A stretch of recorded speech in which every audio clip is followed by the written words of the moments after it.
குழந்தைங்களுக்கு ஆஸ்மா குழந்தைங்களுக்கு தான் வரும். ஆஸ்மா வந்து என்ன சொல்ல போனால் it is a group of disorders. பிறப்பில் ஸ்டார்ட் ஆகிறது வந்து மூச்சு விட்டு குழந்தை அழுது தான் நம்ம ஸ்டார்ட் ஆகுது. மேடம் நீங்கள் காமனாக பார்க்குற லங் டிசீஸ் திருநெல்வேலியில் என்ன மேடம்? இதுக்கு அடுத்து நம்ம இன்ஹேலர் வந்து யூஸ் பண்ணால் வந்து அது அடிக்ஷன், ஸோ அது வந்து லைஃப் லாங் யூஸ் பண்ணணும் அப்படின்ற மாதிரிலாம் சொல்கிறாங்களே மேடம். நைட் ரைட் போடுறதுன்றது எல்லாருக்குமே பிடிக்கும். இப்போ சம்திங் ஆஸ்மா பேஷண்ட் இருக்கிறாங்க, அவங்களுக்கு வந்து நைட்டு தான் ரொம்ப சிம்டம்ஸ் அவங்களுக்கு வந்து எஃபெக்ட் ஆகும். டாக்டர், இப்போ இருக்க ஜென்ரேஷனில் வந்து ஸ்மோக்கிங் ஹேபிட் நிறைய பண்ணுறாங்க. ஸோ அந்த சேம் வேஸ் குவிட் பண்ணும் அப்படின்னு சம் பீப்புள்ஸும் ஆசைப்பட்றாங்க. ஸோ அந்த குவிட் பண்ணுற அந்த கைட்லைன்ஸ் எப்படி நீங்கள் ஹேண்டில் பண்ணுவீங்க? டாக்டர், இப்போ வந்து நம்ம திருநெல்வேலியில் சுற்றி சரௌண்டில் வந்து கல்குவாரிஸ் வந்து நிறைய இருக்குது. ஸோ அங்கே ஒர்க் பண்ணுற பீப்புளுக்கு வந்து சிலிகோசிஸ் அப்படின்ற ஒரு டிசீஸ் வந்து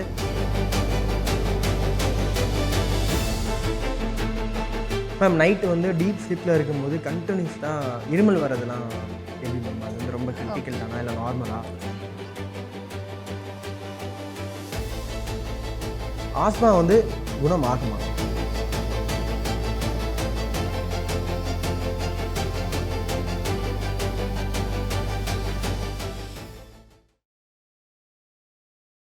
வணக்கம் and warm welcome to the Kaveri hospital YouTube channel. So இன்னைக்கு உங்களுக்காக நான் முக்கியமான டாபிக் கொண்டு வந்திருக்கோம். ஸோ அதாவது நுரையீரல் ஆரோக்கியத்தை பற்றி இன்னைக்கு நம்ம கூட இணைஞ்சிருக்கிறாங்க அவர் outstanding pulmonology expert from Kauvery hospital Tirunelveli, doctor Brinda ஆனட். So welcome madam. மேடம் பற்றி சொல்லிட்டே போகலாம் அப்படின்னா கோல்டு மெடலிஸ்ட், யூனிவர்சிட்டி டாப்பர்னு சொல்லிட்டு மேடம் பற்றி நிறைய சொல்லிட்டே போகலாம். Once again warm welcome to the Kaveri health podcast. Thank you for your warm welcome. Really happy to be here for this Kaveri Health podcast today. Thank you once again. உங்களை பற்றி சொல்லுங்கள் madam. Why you choose pulmonology madam? Okay, it's a very dynamic field and every patient poses a new challenge and this is what drew me to this specialty. Doctor, ஜென்ரலாக வந்து மக்களுக்கு வந்து பல்மாலஜினா என்னன்னு தெரில.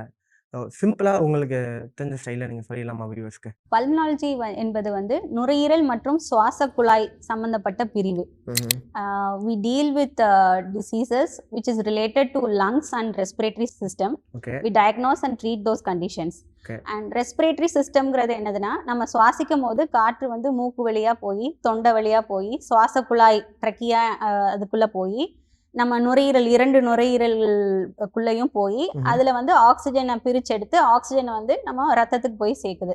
இதுதான் நம்மளோட ரெஸ்பிரேட்டரி சிஸ்டம். இது சம்பந்தமான என்ன கண்டிஷன்னாலுமே we deal with it. For example, asthma, COPD, any lung infections, TB இருக்கட்டும், காசநோய், any viral pneumonia இருக்கட்டும், any COVID infection, sleep apnea, allergy, lung cancer மற்றும் பல வகையான நோய்கள் இருக்கு which are related to lung and respiratory system. Madam, நீங்கள் காமனாக பார்க்குற லங் டிசீஸ் திருநெல்வேலியில் என்ன மேடம்? திருநெல்வேலியில் காமனாக பார்க்குற லங் டிசீசஸ்ன்னு பார்த்தோன்னா வந்து காசநோய், tuberculosis. Tuberculosis not only in Tirunelveli, இந்தியாலையுமே வந்து ரொம்ப காமனாக இருக்கிற கண்டிஷன் அதுதான். சீக்கிரமாக நம்ம கண்டறிஞ்சா அதை கரெக்டான ட்ரீட்மெண்ட் 6 மாதம் தொடர்ந்து ட்ரீட்மெண்ட் எடுத்தால் அதை முற்றிலுமாக நம்ம வந்து குணப்படுத்திடலாம். நெக்ஸ்ட் காமன் பார்த்தோன்னா ஆஸ்துமா அண்ட் சிஓபிடி. இது ரெண்டுமே வந்து சுவாச குழாய் ரிலேட்டட் டிசீசஸ்.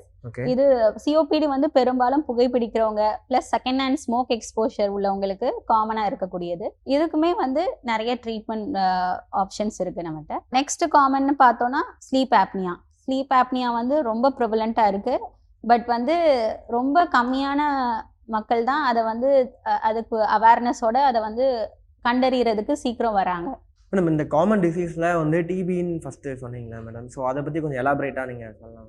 ஓவர் க்ரௌடட் ரீஜனில் இருக்கிறவங்க ஒருத்தவங்க தும்மும் போது ட்ராப்லெட்ஸ் மூலமாக பரவக்கூடியது தான் இந்த காசநோய்ங்கிறது. So close proximity of close contacts of TB patients கூட இருக்கிறவங்க, சர்க்கரை நோய் உள்ளவங்க, கிட்னி ப்ராப்ளம் உள்ளவங்க, இந்த மாதிரி மற்ற உடல் பிரச்சனைகள் உள்ளவங்களுக்குமே எதிர்ப்பு சக்தி கம்மியாக இருக்கும். அவங்களுக்கு வந்து காசநோய் வந்து ரொம்ப காமன் அண்ட் ஈஸியா கூட ஸ்ப்ரெட் ஆக வாய்ப்பு இருக்கு. அது வந்து எப்படி வெளியே தெரியும்னா, நாள்பட்ட இருமல், 2 வாரத்துக்கு மேலாக நாள்பட்ட இருமல், சாயந்தரமான ஒரு காய்ச்சல், உடல் எடை குறைந்து கொண்டே போறது, பசியின்மை, பசி குறைந்து கொண்டே போறது, இதெல்லாம் வந்து சிம்டம்ஸா இருக்கும். ஸோ 2 வாரத்துக்கு மேல இருமல் சளி இருந்துகிட்டே இருக்குன்னா அதை கண்டிப்பா அது என்னன்னு பார்க்கணும். ஸோ அது சளி டெஸ்ட் நம்ம கொடுத்து அதில் வந்து டிபி என்கிற கிருமி இருக்கா அப்படின்னு பார்ப்போம். ப்ளஸ் டிபிக்குரிய கொஞ்சம் டெஸ்ட் எல்லாமே நம்ம பார்த்துட்டு டிபி நம்ம டயக்னோஸ் பண்ணிட்டா அதுக்கு வந்து ட்ரீட்மெண்ட் இருக்கு. நம்ம எவ்வளோ இயர்லியாக டயக்னோஸ் பண்ணுறோமோ அவ்வளோ காம்ப்ளிகேஷன்ஸை நம்ம அவாய்ட் பண்ணலாம். எவ்வளோ ஸ்டார்டிங் ஸ்டேஜ்லேயே நம்ம கண்டறிகிறோன்னா அதுக்கு இயர்லியாக ட்ரீட்மெண்ட் ஸ்டார்ட் பண்ணிட்டோன்னா ஃபுல் ட்ரீட்மெண்ட் வந்து 6 months ஃபுல்லாகவே கம்ப்ளீட் பண்ணிட்டா அதை கம்ப்ளீட்டாக நம்ம வந்து குணமாக்கிடலாம். மேடம் அப்புறம் செகண்டரி வந்து நம்ம அந்த ஆஸ்மா அண்ட் தென் சிஓபிடி சொல்கிறாங்களே மேடம், ஸோ அது வந்து ஆஸ்மா தனி சிஓபிடி தனின்னு யாருக்குமே இங்கே பொதுவாக மக்களுக்கு தெரியல. ஸோ ரெண்டுமே ஒன்று அப்படின்ற மாதிரி திங்க் பண்ணிக்கிட்டு இருக்காங்க மேடம். ஸோ அதை பற்றி ஒரு சொல்லலாம். ஆஸ்துமா அண்ட் சிஓபிடி வந்து ரெண்டுமே டிஃப்ரெண்ட் என்டிட்டிஸ் தான். ஃபர்ஸ்ட் ஆஸ்துமா பற்றி பார்க்கலாம். ஆஸ்துமா வந்து என்ன சொல்ல போனால் it is a group of disorders. அதுலேயே வந்து நிறைய ஃபீனோடைப்ஸ் இருக்கு. வந்து ஒரு ப்ராட் நேம் ஆஸ்துமா வந்து, அதாவது சின்ன பிள்ளைங்கள்ல இருந்து வயதானவர்களுக்கு வரைக்கும் யாருக்குனாலும் வரலாம். அண்ட் பெரும்பாலும் வந்து ஒரு ஃபேமிலி ஹிஸ்ட்ரி இருக்கும். ஃபேமிலியில் யாருக்காவது வந்து இந்த வீசிங் ப்ராப்ளம் அப்படி இருக்கும். ப்ளஸ் அதர் என்விரான்மெண்டல் ஃபேக்டர்ஸ் கூட அலர்ஜி சிம்டம்ஸும் இருக்கும். பெரும்பாலும் பொதுவாக என்ன கம்ப்ளைண்ட் சொல்லுவாங்கன்னா செஸ்ட் டைட்னஸ், காஃப், அப்புறம் வீசிங், மூச்சு திணறல், இழப்பு, இதெல்லாமே சிம்டம்ஸாக சொல்லுவாங்க. ஆஸ்துமாலேயே பல வகைகள் இருக்கு. சில வகைகள்ல இருமல் மட்டுமே இருக்கும். 50 வயசுக்கு மேல கூட நம்ம ஆஸ்துமாவை எபிசோடு கூட 50 வயசுக்கு மேல வரலாம். சின்ன குழந்தைங்களுக்கு மட்டும்தான் வரும்னு கிடையாது. நம்ம வந்து மெயினா வந்து ஒரு லங் ஃபங்க்ஷன் டெஸ்ட் எடுத்து பார்த்துட்டு அதுல வந்து நம்ம வந்து கன்ஃபார்ம் பண்ணிடலாம் அது ஆஸ்துமாவா இல்லையான்னு. சிஓபிடின்னு பார்த்தோம்னா சிஓபிடி வந்து நாள்பட்ட நுரையீரல் அடைப்பு நோய். பெரும்பாலும் வந்து ஸ்மோக்கர்ஸ்க்கு மட்டுமே வரக்கூடியது. ஸ்மோக்கர்ஸ் மட்டும் இல்லை, மற்ற நான் ஸ்மோக்கர்ஸ், செகண்ட் ஹேண்ட் ஸ்மோக்கர்ஸ், அதாவது செகண்ட் ஹேண்ட் ஸ்மோக் எக்ஸ்போஷர், ஆட்டோமொபைல்ஸ்லேருந்து வர புகைகள், இண்டஸ்ட்ரீஸில் வர புகைகள், குப்பைகளை எரிக்கிற இடத்துல இன்சினரேஷன் அந்த ஏரியாஸில் வசிக்கிறவங்க, ஸோ அந்த பொல்யூட்டட் ஏரியாஸில் வசிக்கிறவங்க, just second hand smoke exposure இருக்கிறவங்களுக்கு பெரும்பாலும் வரக்கூடியது. அது வந்து நாள்பட்ட இந்த ஸ்மோக் எக்ஸ்போஷர்னால சுவாச குழாயில் ஒரு லேசான ஒரு வீக்கம் ஏற்பட்டு அது வந்து இழப்பு மாதிரி வெளியே தெரிய வரும். அது வந்து நம்மளும் வந்து அது ஒரு லங் ஃபங்க்ஷன் டெஸ்ட் எடுத்து பார்த்து அதில் வந்து கண்டறிந்து அதுக்குமே வந்து ட்ரீட்மெண்ட்ஸ் இருக்குது. இன்ஹேலர் தெரப்பி எல்லாம் ரெகுலராக யூஸ் பண்ணால் அதையுமே நல்லா கண்ட்ரோல் பண்ணி நம்ம ட்ரீட் பண்ணலாம். ஓகே, இப்போது நைட் ரைட் போடுறதுன்றது எல்லாருக்குமே பிடிக்கும், கரெக்டாக மேடம்? யாருமே வந்து வேணாம்னு சொல்ல மாட்டாங்க. இப்போ சம்திங் ஆஸ்மா பேஷண்ட் இருக்கிறாங்க, அவங்களுக்கு வந்து நைட்டு தான் ரொம்ப சிம்டம்ஸ் அவங்களுக்கு வந்து எஃபெக்ட் ஆகும், லைக் அந்த மாதிரிலாம் நிறைய சொல்கிறாங்க. அதுக்கு என்ன, அவங்களுக்கு வந்து நைட்டு வந்து ஆஸ்மா பேஷண்ட்ஸ்க்கு வந்து இவ்வளோ சிம்டம்ஸ் இருக்கணும், இப்படி தான் அவங்க ரெஸ்ட்ரிக்ஷனோட தான் சர்வே பண்ணுன்ற மாதிரி எதுவும் இருக்கா மேடம்? ஒன்ஸ் வந்து ஆஸ்துமான்னு நீங்கள் டயக்னோஸ் பண்ணியாச்சு, அவங்க டாக்டர் வந்து அவங்க குறிப்பிட்ட ட்ரீட்மெண்ட்டில் வச்சுருக்காங்க அப்படின்றப்போ அவங்க வந்து அந்த ட்ரீட்மெண்ட் இன்ஹேலர்ஸ் தெரப்பி அதில் இருக்கும் போது வந்து எந்த ஒரு சிம்டம்ஸும் அதிகரிக்க வாய்ப்பு வந்து கிடையாது. அன்லஸ் ஏதாவது ஒரு அலர்ஜியோ, ஒரு இன்ஃபெக்ஷனோ, ஒரு காய்ச்சல், ஒரு குளிர்ந்த காற்று, இது எல்லாமே வந்து ஆஸ்துமா சிம்டமை ட்ரிகர் பண்ணும். ஸோ ஆஸ்துமா பொறுத்த வரைக்கும் ஃபர்ஸ்ட் வந்து ப்ரிவென்டிவ் மெஷர்ஸ் வந்து ரொம்ப இம்பார்ட்டன்ட். தற்காப்பாக இருந்துக்கணும். ட்ரீட்மெண்ட் எடுத்துக்கலாம், ட்ரீட்மெண்ட்டை வந்து கண்டினியூஸாக எடுக்கணும், ப்ளஸ் தற்காப்பாகவும் இருந்துக்கணும். ஓகே, ஸ்லீப் ஆப்னியா வந்து காமனாக யாருக்கு மேடம் ஜாஸ்தியாக இது வருது? அப்ஸ்ட்ரக்டிவ் ஸ்லீப் ஆப்னியா நம்ம சொல்கிறது என்னதுன்னா, நம்ம சுவாசிக்கும் போது நான் முதல்ல சொன்ன மாதிரி காற்று வந்து மூக்கு வழியாக போய் தொண்டை வழியாக போய் சுவாச குழாய் வழியாக அது 2 குழாய்களாக பிரிஞ்சு நுரையீரலுக்கு போய் சேரும். அந்த பாதையில் வந்து ஏதாவது ஒரு இடைஞ்சல் அப்ஸ்ட்ரக்ஷன் வருதுன்னா அந்த சுவாசம் குழாய் வழியாக ஒழுங்காக போகாமல் கஷ்டப்பட்டு போகும். ஸோ ஒரு குறுகிய பாதை வழியாக காற்று போகும்போது வரக்கூடிய சத்தம் தான் ஸ்னோரிங். ஸோ இந்த கொரட்டை எப்பெல்லாம் வரும்னா நம்ம கழுத்தில் உள்ள தசைகள், soft tissue and fatty tissue வந்து அதிகமாக இருக்கும் போது அது சுவாச குழாயை போய் கொஞ்சம் அது கம்ப்ரெஸ் பண்ண அதிக வாய்ப்பு இருக்குது தூங்கும் போது. அது சுவாச குழாயை அப்ஸ்ட்ரக்ட் பண்ணும்போது அந்த ஸ்னோரிங் அதிகமாக வரும். ஸோ ஒபீஸாக இருக்கிறவங்களுக்கு வந்து காமனாக இருக்கக்கூடியது ஸ்லீப் ஆப்னியா. அதை வந்து நம்ம வந்து எப்படி எர்லியாக அறிஞ்சிக்கலாம்னா ஒரு ஸ்லீப் ஸ்டடி மூலமாக நம்ம தெரிஞ்சுக்கலாம். ப்ளஸ் அவங்க வந்து என்னென்ன சிம்டம்ஸ் சொல்லுவாங்கன்னா, காலையில் எந்திரிச்சோடனே ஒரு ஏர்லி மார்னிங் ஹெட்ஏக், அப்புறம் ஒரு ரெஸ்ட்லெஸ்னஸ், டயர்ட்னஸ், டே ஃபுல்லாகவே டயர்டாக இருக்குது, தூங்குன மாதிரியே இல்லை, என்னோட தூக்கம் வந்து ரெஃப்ரெஷிங்காகவே இல்லை, அப்படி பகலில் வந்து சான்ஸ் கிடைக்கும் போதெல்லாம் தூங்கிடுவாங்க. டிவி பார்க்கும் போது, நியூஸ் பேப்பர், ஏதாவது ஸ்டோரி புக் ரீட் பண்ணிட்டு இருக்கும் போதே பாதியில் தூங்கிடுவாங்க. சிவியர் ஆப்னியா இருக்கிறவங்க டிரைவ் பண்ணும் போது கூட ஸ்லீப் பண்ண தூங்க வந்து அதிக வாய்ப்பு இருக்குது. ஸோ சொல்கிறதே வந்து பகல் தூக்கம் அதிகமாக இருக்குது. அப்புறம் கூட இருக்கிறவங்களும் சொல்லுவாங்க தூங்கும் போது கொரட்டை அதிகமாக இருக்குது, ப்ளஸ் நடுவில் முழிச்சிடுறாங்க அப்படியே, அந்த மூச்சு திணறி அப்படி முழிப்பு வருது. அதை நிறைய பேஷண்ட்ஸ் வந்து நோட் பண்ண மாட்டாங்க, அவங்க முழிக்கிறது அவங்களுக்கே தெரியாது. ஸோ அது வந்து பகலில் வந்து அவங்க உடம்பு வந்து அது பகல் தூக்கம் வந்து அதை காம்பன்சேட் பண்ணிடுது. நைட்டு வந்து உள்ள அந்த டிஸ்டர்ப்டு ஸ்லீப்பை வந்து டே டைம் ஸ்லீப் வந்து பாடி வந்து காம்பன்சேட் பண்ணிடுது. ஸ்லீப் ஸ்டடி நம்ம எடுக்கிறது மூலமாக அவங்க நைட்டு தூங்கும் போது அவங்களோட ஹார்ட் பீட்டில் ஆக்சிஜன் டெலிவரி, அப்புறம் எவ்வளோ கொரட்டை வருது, ஸோ இந்த மாதிரி நிறைய இண்டெக்ஸ் பார்த்து அது மூலமாக வந்து நம்ம கண்டறியலாம். அதுக்குன்னு நிறைய ட்ரீட்மெண்ட் ஆப்ஷன்ஸ் இருக்கு. ஓகே, சூப்பர் மேம், நல்லா எக்ஸ்பிளனேஷன் பண்ணீங்க டாக்டர். ப்ராங்கோஸ்கோபி அண்ட் தென் இபஸ் ப்ரொசீஜர் வந்து நம்ம பேஷண்ட்ஸ்க்கு நம்ம ரெகுலராக பண்ணிட்டு இருக்கோம். இது எந்த அளவுக்கு பேஷண்ட்க்கு இம்பாக்ட் ஆகுது? ப்ராங்கோஸ்கோபி வந்து என்னதுன்னா ஒரு எண்டோஸ்கோபி மாதிரி. நம்ம உணவு குழாயில பாக்குறது வந்து எண்டோஸ்கோபி. ப்ராங்கோஸ்கோபிங்கிறது அந்த பிராங்கஸ் நம்மளோட சுவாச குழாய்க்குள்ள ஒரு கேமரா பொருந்திய ஒரு சின்ன டியூப், ஒரு ஸ்கோப்பி கேமரா பொருந்திய அந்த ஸ்கோப் மூலமா நம்ம சுவாச குழாய்க்குள்ள போய் நுரையீரல்ல வந்து நம்ம வந்து விஷுவலைஸ் பண்றதுக்குரிய இன்ஸ்ட்ருமெண்ட் தான் ப்ராங்கோஸ்கோபி.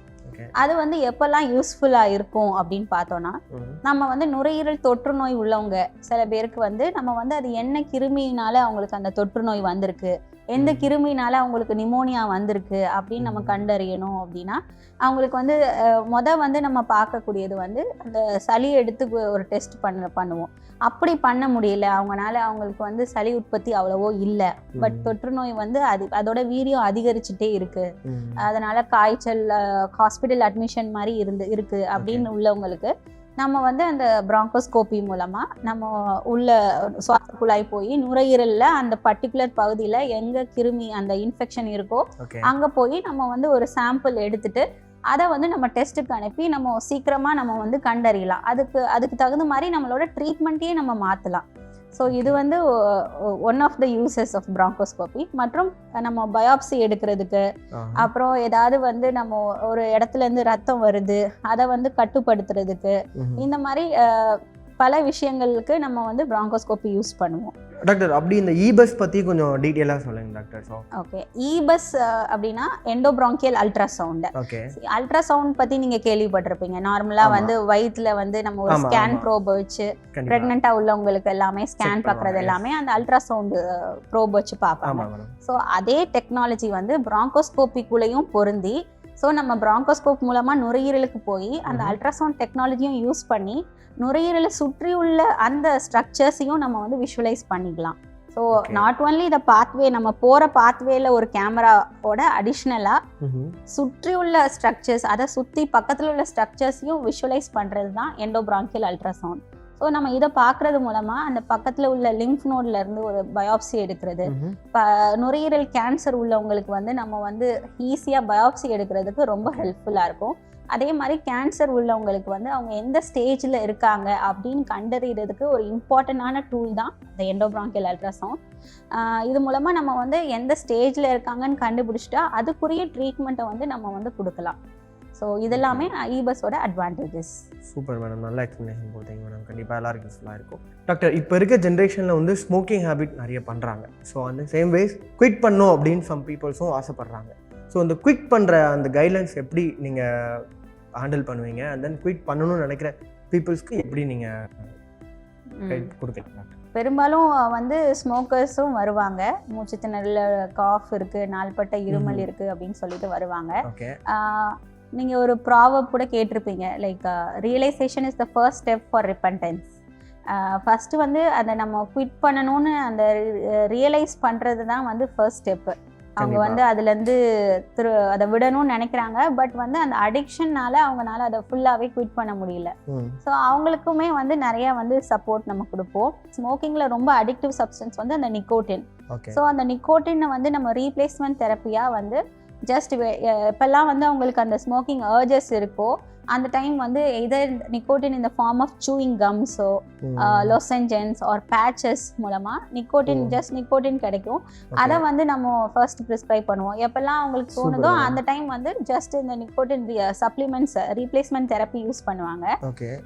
ஸோ இதை யூஸ் பண்ணுற மூலமாக ஸ்மோக்கில் உள்ள ஹார்ம்ஃபுல் ஐட்டம்ஸ் எல்லாமே நம்ம அவாய்ட் பண்ணிக்கலாம். இதை கொஞ்சம் கொஞ்சமாக அவங்கள வந்து செயல்படுத்தி ப்ளஸ் ஒரு psycho therapy and counselling plus அவங்களோட சிம்டமேட்டிக் ட்ரீட்மெண்ட், ஏன்னா மூச்சு திணறல், காஃப் இருக்குன்னா அதுக்குரிய ட்ரீட்மெண்ட்டையும் கண்டினியூ பண்ணி ஒரு தொடர்ந்து ஒரு ஃபாலோ அப்லேயே வச்சிருக்கும் போது அவங்க வந்து குவிட் பண்ணுறதுக்கு அதிக சான்சஸ் இருக்குது. இப்போ நீங்கள் பார்த்த பேஷண்ட்டில் குவிட் பண்ண பேஷண்ட் நீங்கள் எவ்வளோ பேஷண்ட் மேடம் இருப்பாங்க? நீங்கள் எத்தனை பேஷண்ட் மேடம் சப்போர்ட் பண்ணி குவிட் பண்ண ஹெல்ப் பண்ணியிருப்பீங்க? ஸ்மோக்கிங் செசேஷன் கிளினிக்ஸ்ன்னு எங்களுக்கு தனியாக உண்டு. அது வந்து just it is a team, ஒரு டீமாக இருப்போம். ஒரு பல்பனாலஜிஸ்ட், ஒரு சைக்காட்ரிஸ்ட், ஒரு சைக்கோதெரபிஸ்ட், கவுன்சிலர்ஸ் எல்லாமே இருப்போம். அதில் வந்து நம்ம டுகெதர் வந்து ஒரு அவங்கள மானிட்டர் பண்ணி ஃபாலோ பண்ணி அசஸ் பண்ணி அவங்களுக்கு ஒரு சப்போர்ட்டிவ் சைக்கலாஜிக்கல் சப்போர்ட்டும் கொடுத்து ஆல்மோஸ்ட் நான் பார்க்குற பேஷண்ட்ஸில் ஒரு 30% வந்து they have quit. Super madam, super. Doctor, இப்போ வந்து நம்ம திருநெல்வேலியில் சுற்றி சரௌண்டில் வந்து கல்குவாரிஸ் வந்து நிறைய இருக்குது. ஸோ அங்கே ஒர்க் பண்ணுற பீப்புள்ஸ்க்கு வந்து சிலிகோசிஸ் அப்படின்ற ஒரு டிசீஸ் வந்து நிறைய வருது அப்படின்ற மாதிரி நம்ம டேட்டா எடுத்துகிட்டு இருக்காங்க. ஸோ இந்த சிலிகோசிஸ் பற்றி நீங்கள் வியூவர்ஸ்க்கு கொஞ்சம் டீப்பாக ஸோ இது எதனால் வருது, ஸோ இது எப்படி க்யூரி பண்ணலாம் அப்படின்ற கொஞ்சம் டீல் மட்டும் எக்ஸ்பிளைன் பண்ணலாம். சிலிகோசிஸ் வந்து it is an occupational lung disease. அதாவது அவங்க வேலை செய்கிற இடத்துல வந்து அவங்க சிலிக்கா, குவார்ட்ஸ் போன்ற துகள்கள் எக்ஸ்போஸ் ஆகிறதுனால வரக்கூடிய கண்டிஷன் தான் சிலிகோசிஸ். அது வந்து கல் குவாரிகளில் வேலை பார்க்குறவங்க, அந்த ஸ்டோன் ட்ரில்லிங் பண்ணுறவங்க, அது வந்து பர்சனல் ப்ரொடெக்டிவ் எக்யூப்மெண்ட் எதுவும் போடாமல் வேலை பார்க்குறவங்க அந்த இது பண்ணும்போது அந்த ஸ்மால் மைன்யூட் அந்த சிலிக்கா பார்ட்டிகல்ஸ் வந்து அவங்கள அறியாமல் அது சுவாச குழாயில் போய் லங்கில் வந்து க்ரானிக்காக போய் டெபாசிட் ஆகிறதுனால வரக்கூடியது தான் அந்த சிலிகோசிஸ். ஸோ ஆல்மோஸ்ட் 5 to 10 இயர்ஸ்க்கு மேலே வந்து இந்த மாதிரி கல் குவாரிகளில் வந்து வேலை பார்க்குறவங்களுக்கு பெரும்பாலும் இருக்கக்கூடியது.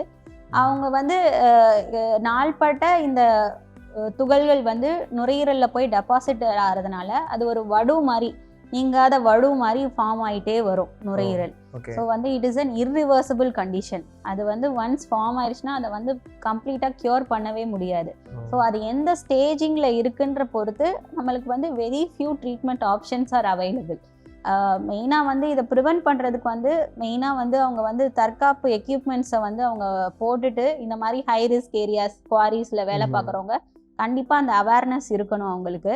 இந்த சிலிகோசிஸ் இருக்கிறவங்களுக்கு வந்து நுரையீரலில் உள்ள ஒரு எதிர்ப்பு சக்தி ரொம்ப கம்மியாக இருக்கும். ஏன்னா நுரையீரலோட நார்மல் செல்ஸ் வந்து ரீப்ளேஸ் ஆகி ஒரு ஃபைப்ரோட்டிக் டிஷ்யூ, ஒரு ஸ்கார், வடு மாதிரி ஃபார்ம் ஆகிறதுனால நார்மலாக உள்ள டிஃபென்ஸ், லங்கோட டிஃபென்ஸ் மெக்கானிசமே வந்து ரொம்ப கம்மியாக இருக்கும். ஸோ அவங்களுக்கு வந்து ஈஸியாக வந்து காச நோய், தொற்று நோய்கள் வர்றதுக்கு அதிக வாய்ப்பு இருக்குது. ஸோ வந்து பெரும்பாலும் அவங்க ஹாஸ்பிட்டல் வரும்போது ஒரு தொற்று நோய் வந்த மாதிரி தான் வருவாங்க. ஸோ அவங்கள வந்து நம்ம ஃபர்தராக வந்து அனலைஸ் பண்ணி எவாலுவேட் பண்ணும்போது தான் தெரியும் அண்டர்லைங்காமே அவங்களுக்கு ஒரு சிலிகோசிஸ் இருக்குது, அதனால எதிர்ப்பு சக்தி கம்மியாகி அவங்களுக்கு தொற்று நோய் வந்திருக்கு அப்படின்னு நம்ம கண்டறிவோம். ஸோ இதுக்கு வந்து சிம்டமேட்டிக்காக நம்ம ட்ரீட்மெண்ட் கொடுக்கலாம், எந்த ஸ்டேஜில் இருக்காங்கிற பொறுத்தும் இருக்குது. மேடம், இப்போ வந்து ஆஸ்மா பற்றி மக்களுக்கு வந்து ரொம்ப தப்பான கண்ணோட்டங்கள் இருக்குது மேடம். ஸோ அதை கொஞ்சம் கிளியர் பண்ணிடலாமா? ஷூர். இன்ஹேலர் யூஸ் பண்ணால் அது அடிக்ஷனாக மாறுமா மேடம்? இன்ஹேலரில் வந்து எந்த ஒரு அடிக்டிவ் சப்ஸ்டன்ஸும் கிடையாது. யூஸ்வலாக வந்து அடிக்டிவ் சப்ஸ்டன்ஸ்னால் like there are certain category of drugs, அதை தான் வந்து அடிக்ஷனை உண்டு பண்ணும். அந்த கேட்டகரியில் உள்ள ட்ரக்ஸ் எதுவுமே நம்ம வந்து இன்ஹேலரில் யூஸ் பண்ண போகிறதில்ல. நம்மளோட சுவாச குழாயை கொஞ்சம் விரிவுபடுத்துறதுக்கும் அந்த சளி உற்பத்தியை கண்ட்ரோல் பண்ணுறதுக்குரிய மருந்து தான் அந்த இன்ஹேலரில் இருக்குது. பட் அது பார்க்கறதுக்கு வந்து ஒரு இன்ஃப்ளேஷனல் டிவைஸாக இருக்கிறதுனால அதை வந்து மக்கள் வந்து இந்த நெகட்டிவ் ஹேபிட்ஸோட கம்பேர் பண்ணி அதை அடிக்ஷனை உண்டு பண்ணிடும்னு ஒரு தவறான கருத்தை வந்து உண்டாக்குறாங்க. அது வந்து முற்றிலுமாக தவறு. இன்ஹேலரை வந்து நம்ம ஸ்டார்ட் பண்ணோன்னா அந்த குறிப்பிட்ட தெரப்பி முடிஞ்சோடனே நம்ம வந்து அதை ஸ்டாப் பண்ணிக்கலாம். தேவைப்பட்டவங்களுக்கு மட்டும்தான் நம்ம வந்து இன்ஹேலர்ஸ் வந்து லாங் டேர்மாக வந்து நம்ம ரெக்கமெண்ட் பண்ண போகிறோம். தேவைப்பட்டாத லாங் டைமாக யூஸ் பண்ண போகிறீங்க. மற்றபடி குழந்தைங்களுக்கு ஆஸ்மா குழந்தைங்களுக்கு தான் வரும், பெரியவங்களுக்கு வராது, இந்த ஏஜ் கேட்டகரியில் தான் ஸ்டார்ட் ஆகும் அப்படின்ற மாதிரி எதுவும் இருக்குதாங்க? அந்த மாதிரியும் தப்பாக ரிசல்ட் பண்ணுறாங்க. இது வந்து ஆஸ்மா வந்து குழந்தைகளுக்கு மட்டும்தான் வருது, பெரியவங்களுக்கு வராதுன்ற மாதிரி நிறைய ஆஸ்துமா வந்து ஆஸ் இயர்லியஸ்ட் சைல்ட்ஹுட்ல வந்து கண்டறியலாம். பட் சில்ட்ரனுக்கு மட்டும்தான் வரும்னா அது தவறான விஷயம். ஆஸ்துமா வந்து எல்டர்லி பீப்புள்லையும் வரலாம். அதை வந்து லேட் ஆன்செட் ஆஸ்துமான்னு சொல்லுவோம். 50 வயசுக்கு மேலே வந்து தெரியக்கூட வரலாம். அப்போதான் எபிசோடும் வரலாம். சின்ன குழந்தைங்களுக்கு மட்டும்தான் வரும்னா அது கிடையாது. எல்லா வயதினருக்குமே வந்து எந்த காலகட்டத்துலனாலும் வர அதிக வாய்ப்பு இருக்கு. ஆஸ்மா வந்து குணம் ஆகுமா? ஆஸ்துமா வந்து அதை வந்து கம்ப்ளீட்டா கியூர் பண்றதுங்கிறது விட it can be better controlled. நம்ம ஆஸ்துமா Okay. சிம்டமை வந்து நம்ம பெட்டரா வந்து நம்ம கண்ட்ரோல் பண்ணலாம். But any trigger, environmental triggers, allergen, pollen grains, ஏதாவது செகண்ட் ஹேண்ட் ஸ்மோக்கு, ஓகே. ஒரு இன்ஃபெக்ஷன், ஸ்ட்ராங் பெர்ஃப்யூம், ஸ்மோக்கு, இந்த மாதிரி ஸ்ட்ராங் ஸ்மெல்ஸ் கூட வந்து எதுனாலுமே வந்து ட்ரிகர் பண்ணலாம் ஆஸ்துமா Okay. சிம்டம்ஸை. Okay okay. So rather than cure it can be fully controlled. நம்ம திருநெல்வேலி காவேரி ஹாஸ்பிட்டல்ல பல்மனாலஜி டிபார்ட்மெண்ட் எவ்வளவு ஸ்ட்ராங்கா இருக்கு, பேஷண்ட்டுக்கு என்னென்ன ஃபெசிலிட்டிஸ் தான் நம்ம பண்ணிட்டு இருக்கோம்? See, in Tirunelveli, we have a state-of-art pulmonary medicine department, okay super. and our services can be divided into OPD services, Okay. emergency, and ICU care. ம்ஹும். See, OPD routine our OPD patients, we do Okay. lung function test plus sleep study. இதெல்லாமே OPD care வந்துரும். Okay. ICU care patients, those who need critical care and those who need mechanical ventilation, அவங்களுக்கு 24/7 operate ஆகிற ஒரு full equipped, well equipped ICU care இருக்கு. And we do lot of procedures like bedside ultrasound, bedside bronchoscopy for critical care patients, and in emergency also we do bedside bronchoscopy procedures. And interventional pulmonology ன்னு பார்த்தோம்னா எங்க கிட்ட வந்து state of art bronchoscope, endobronchial ultrasound இருக்கு, super. cryoprobe இருக்கு. ஓ So with these we can do biopsy, lung biopsies also, amazing. and we have a thoracoscope okay. and state of art bronchoscopy suite இருக்கு எங்ககிட்ட.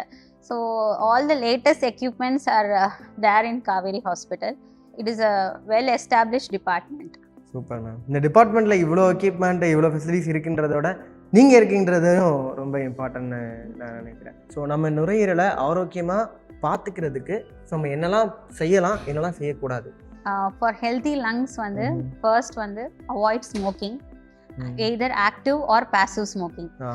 passive smoking கூட புகைப்பிடிக்கிறவங்க கூட இருந்து நம்ம சுவாசிச்சாலும் அந்த புகை வந்து நம்ம நுரையீரலுக்குள்ள போய் சேரும். And any form of second hand smoke, ஆட்டோமொபைல்ஸ்லேருந்து வர smoke, industrial smoke, air pollution, ஹோமில் உள்ள ஸ்மோக்கு, இது எல்லாமே அவாய்ட் பண்ணணும். அண்ட் எஸ்பெஷலி இன்சென்ஸ் பர்னிங், அந்த ஸ்மோக்கையுமே வந்து சென்சிட்டிவ் ஏர்வேஸ் உள்ளவங்க கண்டிப்பாக வந்து அவாய்ட் பண்ணணும். And for good lung health, daily exercise, either cardio or strength training exercise is very good for your lungs.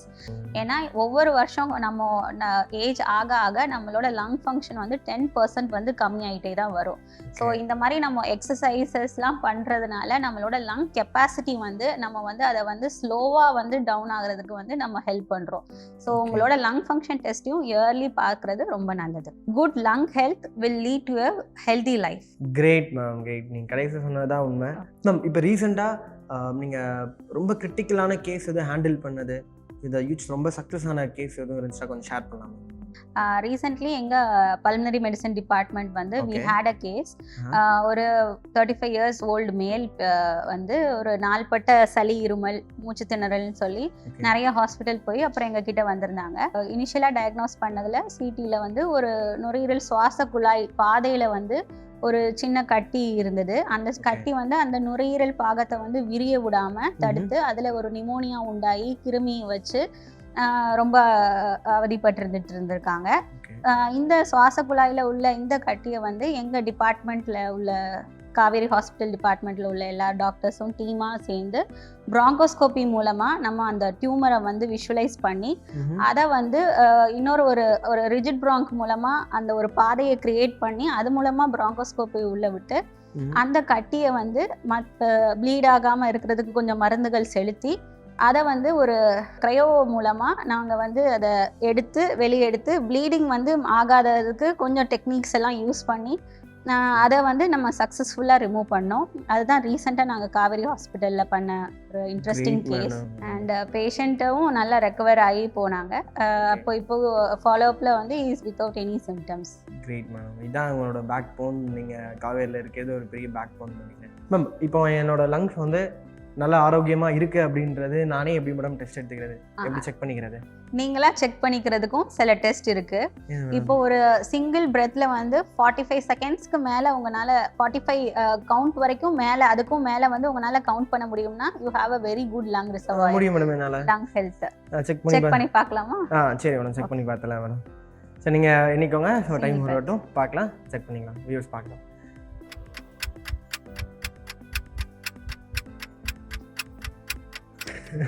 இது ஓகே மேடம். இப்போ லென்ஸ் கரெக்டாக இருக்கு. உங்களால 45க்கு மேல உங்களால கவுண்ட் எடுக்க முடியும்னா you have a very good lung health. அதே மாதிரி செவரல் டெஸ்ட் இருக்கு, நீங்களாவே செல்ஃபா கவுண்ட் பண்றது. And holding your breath for 30 to 90 seconds வரைக்குமே வந்து it is a sign of a good lung health. அப்புறம் செல்ஃபா பார்க்கறதுக்கு ஒரு பீக் ஃப்ளோ மீட்டர்னு ஒரு சின்ன டிவைஸ் உண்டு. அதுல நீங்க எவ்வளோ ப்ளோ பண்ண முடியுது, உங்களோட கெப்பாசிட்டி எவ்வளோ இருக்கு, பீக் ஃப்ளோ எவ்வளோ பண்ண முடியுதுன்னு பார்க்கலாம். அதுல 400 to 700 ml வந்து உங்களால ப்ளோ பண்ண முடியும்னா it is also a sign of good lung. நார்மலாக யாருனாலும் அது வாங்கி டெஸ்ட் பண்ணலாமா? எஸ். இப்போ என் லென்ஸ் நல்லா இருக்கு. இது வந்து ஒரு நார்மல் டெஸ்ட் தான். ஸோ இது நம்ம செக் பண்ணி வீட்டிலே செக் பண்ணி பார்க்குறதுக்கு. பட் நீங்கள் இதுக்கு மேலேயும் செக் பண்ணணும்னா நம்ம நேரில் வந்தால் மேம் வந்து பார்க்கலாம். இந்த டெஸ்ட் எல்லாமே வந்து நீங்க செல்ஃபா வந்து டெஸ்ட் பண்ணிக்கலாம். பட் இது போக நீங்க if you are above 40 years and if you are smokers, ரெகுலரா வந்து உங்களை ஸ்க்ரீன் பண்ணிக்கோங்க. ரெகுலரா வந்து ஒரு லோ டோஸ் சிடி எடுக்கிறது வந்து it is advised for chronic smokers and more than 40 years of age who have occupational health hazards also. ரெகுலரா வந்து நீங்க ஹாஸ்பிட்டல்ல வந்து உங்களை ஸ்க்ரீன் பண்ணிட்டு உங்க லங் ஃபங்க்ஷன் டெஸ்டையும் பார்க்கறது வந்து it can help in diagnosing anything yearly.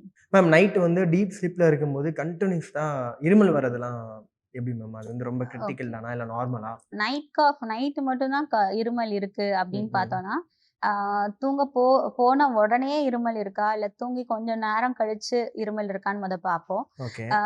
ரொம்ப மோஸ்ட் காமன் காஸ் வந்து நைட் காஃப் வந்து ஜிஆர்டி தான். ஒரு ரிஃப்ளெக்ஸ் இருக்கு, நம்ம செரிமானம் ஆகாம அது வந்து நம்ம உணவு குழாயில இருந்து கொஞ்சம் ஆஸ்பிரேட் ஆகி நம்ம சுவாச குழாய்க்கு போகும்போது அந்த இருமல் ராத்திரி இருக்க வாய்ப்பு இருக்கு. அதே மாதிரி பிராங்கைட்டிஸ் கிரானிக்கா உள்ளவங்களுக்கும் ராத்திரி இருமல் அதிகமா இருக்கும். ஸ்லீப் ஆப்னியா உள்ளவங்களுக்கும் ராத்திரி இருமல் இருக்கலாம். போஸ்ட் நேசல் ட்ரிப், நம்ம தூங்கும் போது சைனசைட்டிஸ் உள்ளவங்களுக்கு ஒரு போஸ்ட் நேசல் ட்ரிப் இருந்தாலும் இரவு நேரத்துல படுத்து உறங்கும் போது வந்து இருமல் அதிகமா வர வாய்ப்பு இருக்கு.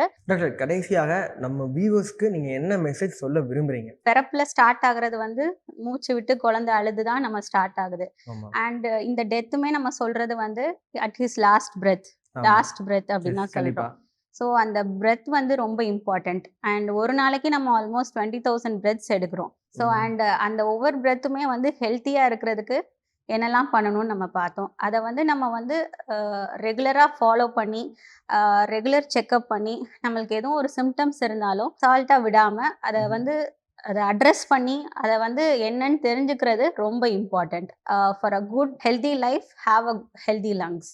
கிரேட் மேடம், ரொம்ப அழகாக சொன்னீங்க. இவ்வளோ அழகாக வேலிட் பாயிண்ட்டை வந்து இவ்வளோ எக்ஸ்ப்ளனேஷனோட இவ்வளோ கிளாரிட்டியோட, அதுவும் வியூவர்ஸ்க்கு ஒவ்வொரு பாயிண்ட்டும் நான் கேட்க கரெக்டாக எல்லாம் எக்ஸ்ப்ளனேஷன் பண்ணி அவ்வளோ அழகாக சொன்னீங்க மேம். ஸோ ரொம்ப தேங்க்யூ. ஸோ இந்த வீடியோ வந்து கண்டிப்பாக நம்ம காவேரி பேஷண்ட்ஸ்க்காக இருக்கட்டும், இல்லை நம்ம சேனல் பார்த்துட்டு இருக்க வியூஸ் எல்லாருக்குமே ரொம்ப அழகாக புரியும். ஸோ கண்டிப்பாக எல்லாருமே இவங்க சொன்ன டிப்ஸ் எல்லாம் ஃபாலோ பண்ணணும். ஸோ ஃபாலோ பண்ணுவாங்க.